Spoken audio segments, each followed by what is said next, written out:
বাজারে সবজির শতজাতা শুরু হোক আজকে আমার সকালটা। তো সকালে চলে গিয়েছিলাম বাজারে, তো সেখানে যে কি তরতাজা সবজি কিনলাম, রঙিন শাক কিনলাম, বাসায় এসে কি খেলাম, কোথায় কি কাজবাজ করলাম বাসার, তো সমস্ত কিছুই কিন্তু এই ভিডিওতে দেওয়া হয়েছে। হ্যালো এভরিওয়ান, আসসালামু আলাইকুম, কেমন আছেন সবাই? তো সকালে এই যে রান্না করছি দেশীয় খাবার, আমাদের খুদ ভাত ও কালো জিরা ভর্তা, ডিম ভাজি এবং শুটকি ভর্তা। তো এই বাঙালি খাবার খেয়ে আমার ছেলেকে নিয়ে বাজারে চলে যাচ্ছি, যেহেতু আজকে বাজার সদাই করব। কিছুই বাজার ছিল না, ফ্রিজে চালও শেষ হয়ে গেছিলো। তো এগুলো কেনাকাটার জন্য আজকে আমি বাজারে যাচ্ছি, আমাদের স্থানীয় বাজারে। তো শুরুতেই দেখি যে এই যে মাছ, চিংড়ি মাছ। তো আমার ছেলে গেছে সাথেও চিংড়ি মাছ পছন্দ করে, তো চিংড়ি মাছ নিয়ে নিলাম হাফ কেজির মতো, এবং এখান থেকে পোয়া মাছ নিয়েছি এবং আরও দেশীয় টাটকা মাছ নিব। তো আমার বাসায় যেহেতু মাছ ছিল অল্প কিছু, তাও আবার এই যে এখান থেকে নিলাম। আমার এই বাজার যেন কেনাকাটার জায়গা নয়, এ যেন এক সতেজতার রঙিন ক্যানভাস। আমি জানি যে দিনের শুরুটা যদি সতেজ হয় তবে সারাদিনই কাটে ফুরফুরে মেজাজে।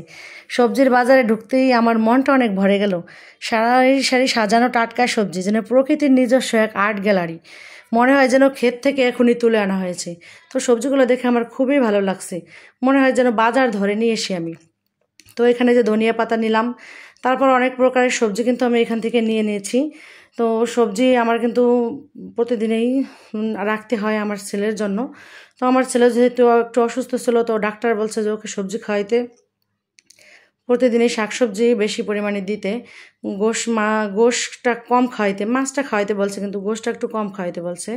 তো এই যে এখান থেকে দেখেন এই যে লাল শাক দেখলাম, তো লাল শাকটা দেখতে মানে সুন্দর শাকসবজিগুলো, কিন্তু দামটা একেবারেই অসুন্দর, অনেক দাম নেয়। তারপর আবার এই যে কীটনাশক ব্যবহার করে এরা, তাও দামটা তো অনেক নেয়।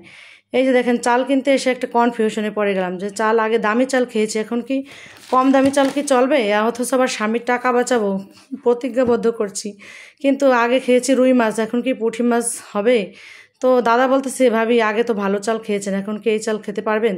তো আমি দেখেন এই যে মিডিয়াম পর্যায়ে চাল নিলাম। তো অত বেশি দামি চাল আমার ভালো লাগে না, সবসময় এক চাল খেতে খেতে মুখে রুচি নষ্ট হয়ে যায়, এই জন্য একটু কম দামিটাও খাওয়ার দরকার। তো এই জন্য চাল নিয়ে বাসায় চলে আসলাম। এই যে রোদের ভিতরে যে রোদ উঠে গেছে অনেক, তো আমার ছেলেকে নিয়ে যে কয়েকদিনের বাজার করছি, বেশ কয়েকদিনই আমার চলে যাবে। তো বাজারে কাঁচা বাজার না করলেও চলবে। তো এদিকে যে বাসায় চলে আসছি, তো রিক্সাওয়ালা ভাইরে বলছে আমাকে একটু বাসায় উঠিয়ে দেন, অনেক বাজার তো এই জন্য। তো বাসায় এসে দেখি আমার যাই রান্না করে রাখছে, তো ভালোই কাজ করছে ও। এই যে রুই মাছ দিয়ে আলু দিয়ে ঝোল করছে, তো আমার কাজটা অনেকখানি কমে গেল। এদিকে আবার কদবেল মাখা নিয়ে আসছিলাম, এই কদবেলটা কিন্তু ইউনিক মাখানো, লেবু দিয়ে আবার নাগামরিচ দিয়ে মাখাইছে, ধনিয়ার পাতাও দিছে সাথে। আমি তো ধনিয়ার পাতা চিনি দিয়ে মাখাই, তো এই কদবেলটা খেয়ে আমার এত ভালো লাগছে, মানে অন্য একটা ফ্লেভার লেবুর দিছে, এই জন্য তো খুবই ভালো লাগতেছে কদবেলটা। তো খেয়ে অনেক মজা পাইছি। আমি ভাবতেছি কি যে এখন থেকে এই লেবু দিয়ে মাখাবো, তো নতুন একটা জিনিস খুঁজে পেলাম যে কদবেল লেবু দিয়ে মাখায়।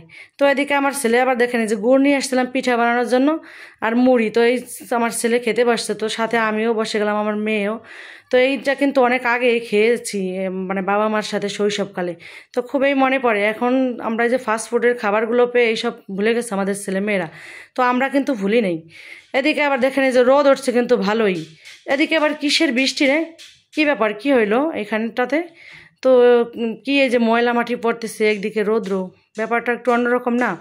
তো এই যে আমাদের ট্যাঙ্কি পরিষ্কার করানো হচ্ছে এই যাক ভাবিকে দিয়ে। তো অনেক দিন ধরে আমার ট্যাঙ্কিতে মানে ময়লা জমছে, ময়লা পানি। তো আমাদের একটু চুলকানির সমস্যা হয়েছে সবার, অ্যালার্জি। তো ওই দেখেন এইসব ময়লা পানি দিয়ে যদি আমরা ব্যবহার করি তা আমাদের চুলকানি হবে না তো অন্য কারোর হবে? তো এই যে তাই তো এই যে পরিষ্কার করার কাজে ব্যস্ত। তো আমরা ভাবতেছি কি আজকে সারাদিনটা আমার ভালো যাবে। প্রবাসীর বউদের কি আবার ভালো যাওয়ার দিন আছে? এই দেখেন কাজে লেগে পড়েছি বাজার করে এসে আবার।